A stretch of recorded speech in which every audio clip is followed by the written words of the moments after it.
It is September 17th, 2024, and the three countries in West Africa that previously left the Western-backed ECOWAS alliance, that's Mali, Burkina Faso, and Niger, they have come together to form their own alliance, their own confederation, and they are now announcing plans to release biometric passports. It's a move that aims to further cement their own alliance, to further cement the fact that they have departed from ECOWAS altogether and that they are standing together up against the West. And the timing is also notable because the U.S. military just completed its withdrawal from the country of Niger, a country that they had poured millions of dollars into for their fancy military drone bases there. And they are sad to see go, but if we learned anything from the U.S., it's that they are not departing from the region for good. They have their eyes set on other areas. So where is that? Well, we got into all of the latest with a special guest earlier, so let's take a listen to that conversation now. Joining me now to discuss is Koffi Kouakou, an Africa analyst and senior research fellow at the Center for Africa-China Studies at the University of Johannesburg. Koffi, thanks so much for taking the time to join me. Thanks for having me. Now, I want to get your take on the latest here. I know that Mali, Burkina Faso, and Niger are set to introduce new biometric passports with the AES, or Alliance of Sahel States logo, after their withdrawal from ECOWAS. So what is the significance of this move? Does it, in a way, finalize their departure from the Western-backed bloc? Indeed, you're right. This is a very important, it's very important. It's quite significant because what it does is it puts forward the idea of sovereignty that they've been talking about, the integrity of sovereignty being at many levels, politically, and also diplomatically, militarily, but also economically, but also they're talking about social very soon. But these levels are very important because, but it does play out in the sense that it tells us and the rest of the world that they want to assume their sovereignty, but not just their sovereignty, but to decide who they are, their identity, but also decide many other things around West Africa, but also around the world. And they're making a point by issuing an identity document. And the passport is a very, very sensitive document. I mean, the creation of a passport way back early in the 20th century, I think, around the 1912 or 13. The first meeting, in fact, took place in Paris. And they set it up to arrange how people would move around and also confirm the identity and sovereignty of countries. And I think those three Sahelian countries are making a powerful point. A biometric passport is also beyond the passport of ECOWAS. ECOWAS doesn't have a biometric passport yet. So they're really going digital. It's sending a strong signal, but at the same time, it's got implications because issuing such a passport tells ECOWAS that they're not going back anymore.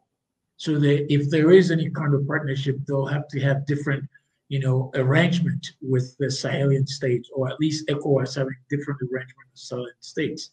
And that is really creating a whole bunch of problems because we're now hearing a strong rumor that Togo, the country next door to Nigeria, Benin, and also Ghana, is looking at joining the Sahelian, the Alliance of Sahel States. But what does it mean? What it means is strategically, the Sahelian state, if Togo were to join them, will have access to the sea, will have access to the Atlantic Ocean, which is a great opportunity strategically for them, but at the same time economically, because they've been isolated. The inland countries using Togo will be a great opportunity to open up. Okay, and I'm glad you brought that up because that was actually going to be my next question. I know that the Alliance of Sahel States, it has started with Mali, Burkina Faso, and Niger. When it comes to growth, what do those opportunities look like? If a country wants to join this new alliance, does that mean that they are departing from ECOWAS on their end in order to do so, or do we know those particulars yet? It's not yet very clear. However, the Sahelian states have said they don't mind anybody doing business with them or joining them, but they don't have a clear membership, detail for new groups or new countries to join them. I mean, there are two dates to keep in mind. The first is the 16th of September 2023, when the alliance was sort of formed. And that formation was really at the back of the Nigerian crisis. Niger was under the sort of pressure of ECOWAS to really not, if you want, get back to civilian democracy. And so ECOWAS wanted to send in military troops to force them to get back to civilian groups. And Burkina Faso and Mali decided to form an alliance with Niger, which really stopped, you and I have talked about it. So the alliance stopped ECOWAS from attacking Niger. And through that movement, we can see that the second date, and more important, is the 6th of July, when the first summit of the alliance met in Niger. And that's when they formalized what is now called a confederation of the Liptako Gourma. Liptako Gourma is a region that binds the three countries right at the borders next to the big river. And that kind of alliance is so important because it's now an upgraded alliance, and they're looking at more. At first, people thought it was quite a joke, they wouldn't make it, but it's going so fast that this passport by itself, it's beyond the symbol that we see as an identity document. It's more of a powerful partnership between three countries. But of course, we know the challenges. There's now, those three states are a little bit weak. They're still military states. They don't have quite the traditional democratic structure that many of us know. However, they're holding solid. They also are struggling with terrorism around the borders of northern Mali. Mali was attacked, in fact, a couple of weeks ago, and also yesterday there was an attack in the capital of Bamako. This is very serious. But of course, the Western media is making it a much bigger issue. It's not just about terrorism, but it's about sovereignty. They will have problems. There will be challenges, no doubt. But the pace at which this alliance, at least the confederation, is going, is just breathtaking. Yeah, it really is. And I know that, we've talked about this even a year ago in the aftermath of the military coup that we saw in Niger, and that question of, okay, where do these countries go from here? Yeah, it's all fine and good to create this new, military-led government, but how are you going to work to defend yourself, especially as you're noting there with the ongoing violence that we're seeing, the battle against groups linked to Al-Qaeda and the Islamic State. So where does that fight stand right now? And when it comes to this new confederation, what are they mainly looking at? Are they looking at, fighting terrorism, but at the same time also trying to ensure that their economies are stabilized and working on things at home? Or does all of that kind of go hand in hand? Yeah, no, a very good point you're making. I mean, this has been an incredible run. All of us, at least observers, who have been watching the development and dynamics of these states, thought that we're going to crumble in less than a year. Yesterday was the anniversary of the sort of establishment of the formation of the alliance, and now a confederation. So they celebrated it. The president of Mali, Assimi Goïta, gave a strong speech yesterday, sort of summarizing where they are. And three things that he mentioned that makes this alliance so very strong. One of the first focus they have is security and defense of the country, the integrity of the country. That leads to the idea that they need to defend themselves against rebel groups, terrorists, fragmented state groups that are running around the Sahel. They have no homes. But strangely enough, what they're finding out is that these groups, in fact, are being sponsored from outside. And of course, France is sponsoring them. There's suspicion that the United States is also sponsoring them because these groups really don't have the necessary resources to have guns and all this stuff organized. Where are they getting them? They're surely getting them from somewhere. And so the alliance president, which is, in fact, the confederation, is going to be a rotating presidency between the three countries. So the first president, at least the chairperson, is the president of Mali. President Assimi Goïta. And then the next one, I think, is going to be either Burkina Faso, of course, or Niger. But key to this, security and defense is the first priority. Because if they can't establish order, there is no need to have a country, because you can't really secure the sovereignty, the territorial sovereignty of that country if you don't have the right security. And one of the things they've done is they know the former colonizers won't give them that chance. They haven't given that chance for many, many decades. So they've turned to Russia. And Russia has been doing a fabulous job. Of course, the Western media has been saying out loud, oh, this is Wagner, the mercenaries, and so forth. But this is a sideshow. Right now, Mali, Burkina Faso, and Niger are doing much, much better than many of us would have thought. Mali is almost recovered 100% of its territory, close to 95%. They only had it 40% about 2 or 3 years ago. This is almost a miracle, yes. And then, of course, with the organization, with Russia helping, now China is also quietly coming behind for fixing infrastructure, economic recovery. And at the last week's Forum on Africa-China cooperation in Beijing, Assimi Goïta had a huge opportunity to meet with President Xi Jinping, who promised he'll be there with him. Russia also promised he'll be there with him. So they're building this global partnership, and it's giving a different geopolitical logic and dynamic and order in that region. We can see that now the Sahelian states have become a platform for geopolitical testing of diplomacy, security, all kinds of, if you're on terrorism attacks. I mean, it's just an exciting place to be, although it's a bit dangerous. But for many of us, it's a great place to do commentary. Wow, that is so interesting. And also interesting, too, how you're pointing out there. I mean, I know that these, I guess you could call it a proxy conflict, but certainly the geopolitical interests that tend to clash, right? On one end, we have the West, like the US and France, in a position where they come in with threats and they basically say, do what we want, or else life is going to be really hard for you, even harder than it already is.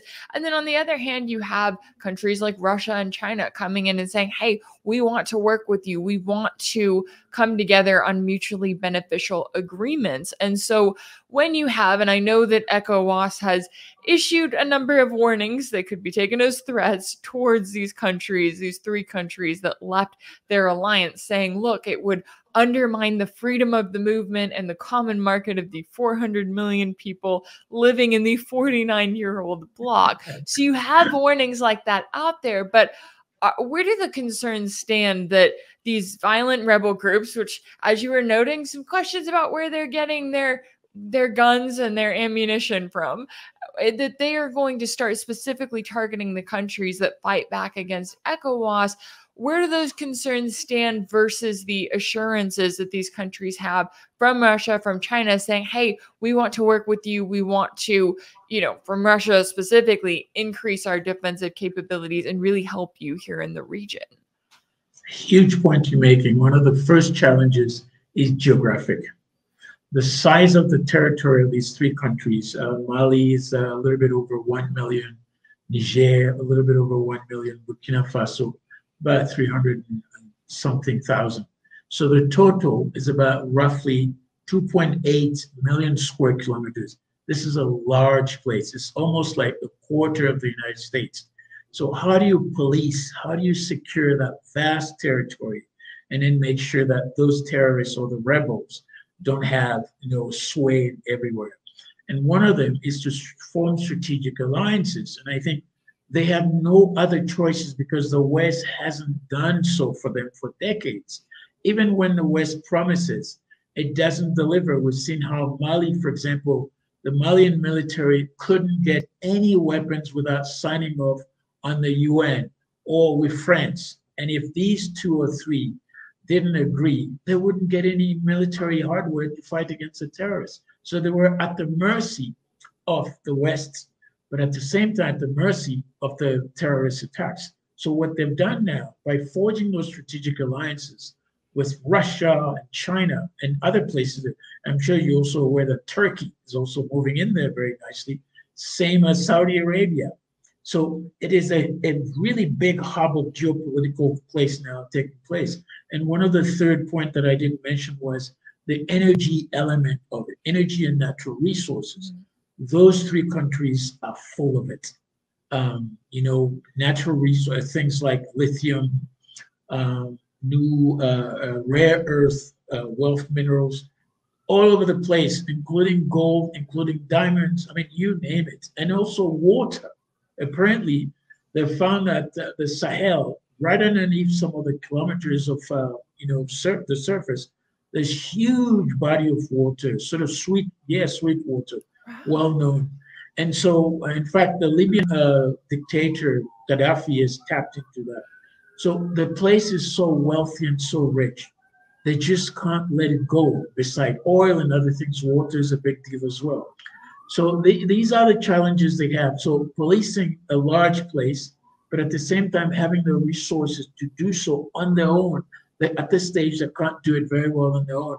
But Mali is proven to do so well. The FAMA, which are the military forces of Mali, are doing a great job in the northern part of Mali. However, they're still struggling because the terrorists and the rebels are moving into other countries, especially Algeria, in the southern part of Algeria, where they're in hiding. So these are issues that they're facing, also Libya and so forth. So they need also resources on their own, money, arms, and also coordination. So these are the big challenges. But surprisingly, they're doing quite well. There will be terrorist attacks for a while, but we know that Russia is really pledged to help, as well as China, as well as Turkey. We're also hearing a lot from North Korea, but we're not quite sure if it's taking place. But we can see that the geopolitics, the Sahel is now being converted into a geopolitical toss-up. And the dynamics, we need to watch it. Ukraine is also involved in there. Because remember, 2 weeks ago or 3 weeks ago, when the terrorists attacked Mali and killed about more than 300 people, the Ukrainian official tweeted saying, yeah, that was a good thing. So they're supporting the terrorists, and Mali had to deal with it. So both, I think, Mali and Niger have decided to cut diplomatic relations with Ukraine. And these are sort of the fallouts and then some of the geopolitical consequences of the dynamics of what's happening in the Sahel right now. Okay. That's good to know, especially when you take into account. I mean, I know that anytime there are natural resources, it's not surprising to me that the US and France and all of their Western friends are right there saying, hey, we'll deal with, all of the violence and the terrorism in this area. Just let us come in and have access to your resources and we'll figure everything out. You don't have to worry about it. Don't worry about the actual profits that you could be making from it. And another element to that has, of course, been a military presence. And we saw this week that the U.S. military completed its withdrawal from Niger on Sunday, as you had U.S. Africa Command confirming that, with Deputy Pentagon Press Secretary Sabrina Singh saying that the remaining personnel in the country are, quote, just your standard embassy presence. How big of a move is this, and how do relations between the U.S. and Niger stand right now? I think they're at the very low ebb of it. Niger managed to really cut this. And as you know, you and I have spoken about it. I was, as an observer, and then knowing the history of the US military in places, usually it takes at least 10 to 20 years for a military base to be dismantled. But this time it went very fast. I think Russia also been putting pressure, because remember, Russia moved next to that same base, and they set up shop, and the US really didn't like it. So they had to move out very quickly. So it's at a low ebb. However, the US seems to be scoring more points because they're now managed to negotiate a new presence in Côte d'Ivoire down south by the Atlantic Ocean. Yes. So the news is they're going to be building a new military base in the northern part of Côte d'Ivoire, in a place called Ojene, not far away from where I used to also live with my father. And it's at the frontier, the border of Mali and Guinea. So people are now worried that the US presence there will attract all sort of other tension and terrorists. And it usually does, because wherever the US camps or military camps are, people see them as potential targets. And also, it's also a strategic mineral area where they've discovered huge deposit of gold, as well as all other rare minerals and diamonds. And so, as you said again, it's a connection. The US is strategically positioned itself. It's looking at also a base in Ghana.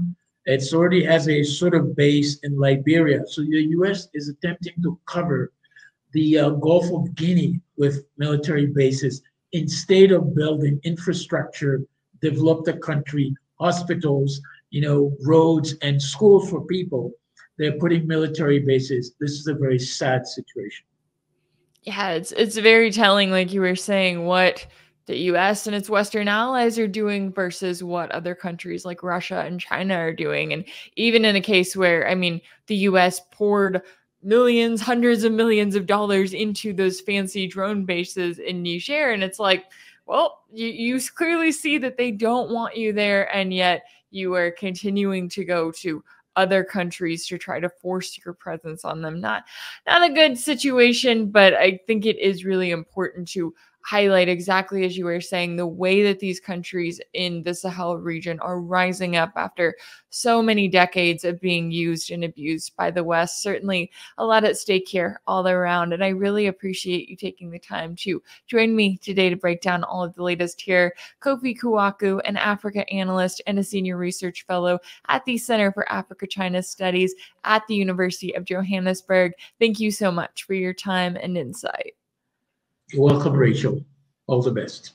If anything in this video resonated with you, be sure to like it, share it with your friends, leave a comment. And as always, don't forget to subscribe. And if you want to keep up with all of my work, make sure that you're subscribed to my page on Substack.